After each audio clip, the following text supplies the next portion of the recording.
This video is our top 5 moments from The Walking Dead, Season 5, Episode 13, Forget. So number 5, I guess this really includes moments, but I really like that the episode was called Forget, and yet there were tons of callbacks to things that had happened in the show. A horse being eaten, the red letter A, which you'll remember was on the train car that Terminus had Rick and Co. in when they were going to eat them, and then the Terminus people, in order to torment them, put the A on the outside of the church, and then we saw Rick with the A on his hand, and then everyone was getting stamped. The spaghetti. It was all these characters doing things and trying to forget what happened on the road and just trying to fit in to this new world and this new society that just is so outside of what they've been around. So I really love the title of the episode, Forget, and then we had so many callbacks to what had happened in the past episodes. And we also got to see characters struggle with kind of the villains that they had dealt with in their past, and now maybe they're becoming a little bit of the villains themselves. Number 4, I really like the Daryl bonding time. Daryl, he just doesn't know how he can fit in. He realizes that he doesn't fit in with those people. He fit in when they were out there and they were trying to survive and they had to do the gritty stuff. He could survive that way. But in this sophisticated, rich homes, people having dinner parties, he doesn't know what to do. And I really like that he really tried to make an effort. And he had that button-up vest and the whole shirt. And he stood outside the party and he was just like, I can't do this. And then when Aaron invited him in, and Eric and him, were basically like, hey, we're kind of outsiders too, because being gay, people, even in the post-apocalypse, people just can't understand and can't be accepting and still have to hold on to their values or their prejudices and their, just all their different beliefs.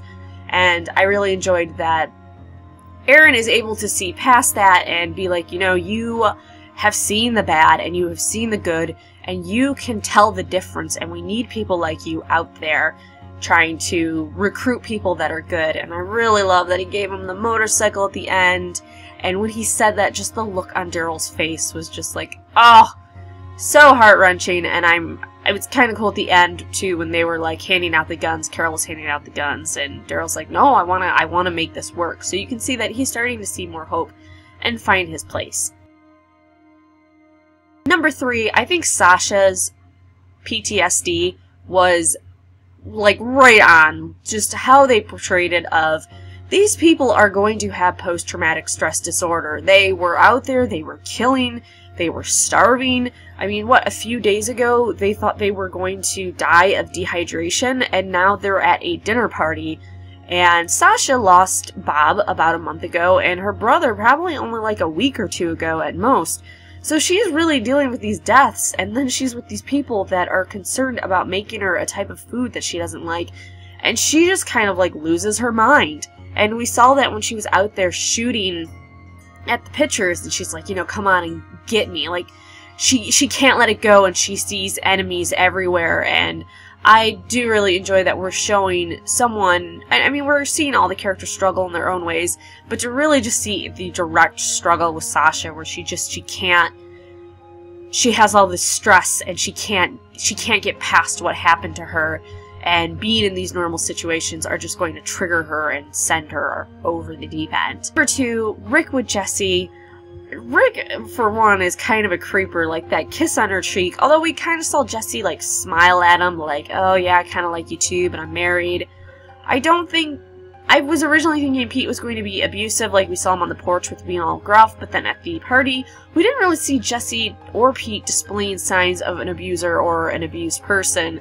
So I'm kind of interested where they're going with that, if we're actually going to see Rick steal Jesse. And I thought it was crazy at the end where Jesse holds up her hand with the A and Rick holds up his hand with the A. And I don't know if that's symbolism for adultery, like you have in the Scarlet Letter. They have to wear the A for adulterers. I don't know if that was symbolism by the show writers or whatnot. But when Rick is watching them walk away and he's fondling his gun and looking at them, it's holy hell. Rick is, I guess being in the apocalypse for so long and out there, you're life's short. I want something, I'm going to take it. So that whole thing was interesting. And then Rick at the end with the song, where I think it was Too Many Cooks in the Kitchen, I'm not positive, and he is putting his hand and then his face, and he's sort of just has this look on his face, more of like a peaceful almost smile as his face is against the wall and on the other side's a walker. And that's the world he knows and the world he's comfortable with. He's not comfortable with this world. He's more comfortable dealing with zombies than he is with people. And I think that overhead shot was so well done. Also, my final thing I want to say about Rick is it's interesting that he was so upset with Lori about sleeping with Shane and the whole adultery thing, even though they thought that he was pretty much gone. And then he's going to do the exact same thing, or thinking about doing it with Jesse and Pete, and in this case, he's going to be the cheater and something that he hated so much. So, again, with the episode being called Forget, I mean, is Rick forgetting that he experienced that, and it was super painful for him to endure, and now he's going to do it to someone else? So, just kind of interesting. And then number 1, Carol is the Cookie Monster. She was terrifying with just how she was with that kid and talking to him, and, you know, I'll leave you in the woods, and you'll scream, and the only one that's going to find you is them, and they're going to tear you apart. And the smile on her face as she said some of the lines just, like, was crazy. And again, drawing that parallel with the what is going on and the title of the episode, it's Forget. And if we remember, Carol was in a very abusive relationship with an abusive husband, and he probably used those tactics on her. If you tell anyone, I will hurt you. And now she's doing the very thing that used to cripple her and hold her down in her relationship to another human being.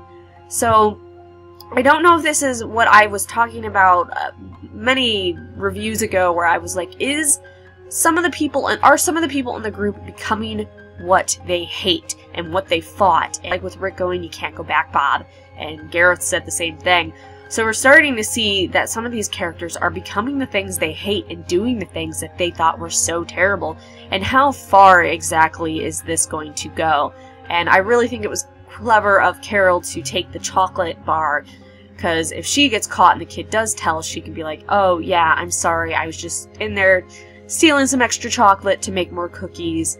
I know I wasn't supposed to do it, that's why I snuck in, I'm really sorry. And it can kind of draw attention away from the taking the guns, because it kind of sounded like Olivia doesn't count the guns and isn't really keeping good track of that, as well as she is like the pieces of chocolate bars and stuff like that. So that was pretty clever of Carol.